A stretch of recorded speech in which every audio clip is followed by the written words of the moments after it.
आज हम पढ़ेंगे अकाउंटिंग कन्वेंशंस के बारे में। सबसे पहला कन्वेंशन है इसमें कन्वेंशन ऑफ फुल डिस्क्लोजर। ये कन्वेंशन हमें क्या बताता है? ये कन्वेंशन हमें ये बताता है कि जितने भी फर्म या बिजनेस के अंदर जितने भी फाइनेंशियल ट्रांजेक्शन्स हुए हैं, जितनी भी इंफॉर्मेशन आई है, जितना सब कुछ हुआ है, आप फाइनेंशियल स्टेटमेंट्स में एक एक चीज़ रिकॉर्ड करोगे। तो ये कन्वेंशन बताता है कि अगर आपका 5,000 का कोई गुड्स परचेज हुआ तो आप गुड्स के नाम से उसे फाइनेंशियल स्टेटमेंट्स में दिखाओगे, मशीन परचेज की तो मशीन के लिए दिखाओगे। पर इस कन्वेंशन का एक वो डिसएडवांटेज ये है कि ये कन्वेंशन बोलता है कि सब कुछ रिकॉर्ड करो। अब जैसे कि एक्सपेंस है, एक्सपेंस फॉर 5 रुपीज़ टी।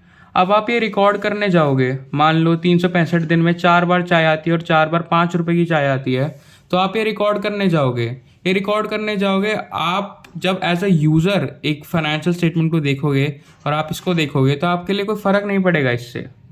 तो इसका मेन डिसएडवांटेज क्या है फुल डिस्क्लोजर का? सब कुछ तो डिस्क्लोज हो रहा है, ठीक है, बढ़िया है, पर इतनी छोटी चीज़ में डिस्क्लोज करना भी अच्छी बात नहीं है। उससे क्या होता है, फाइनेंशियल स्टेटमेंट्स का जो लेंथ होता है वो काफ़ी ज़्यादा बढ़ जाता है।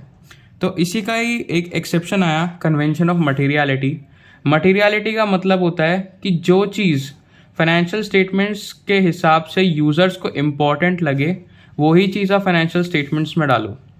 इसलिए आप देखोगे कि जितने भी छोटे खर्चे होते हैं उनको सम अप करके एक नाम दे दिया जाता है सन्ड्री एक्सपेंसेस का।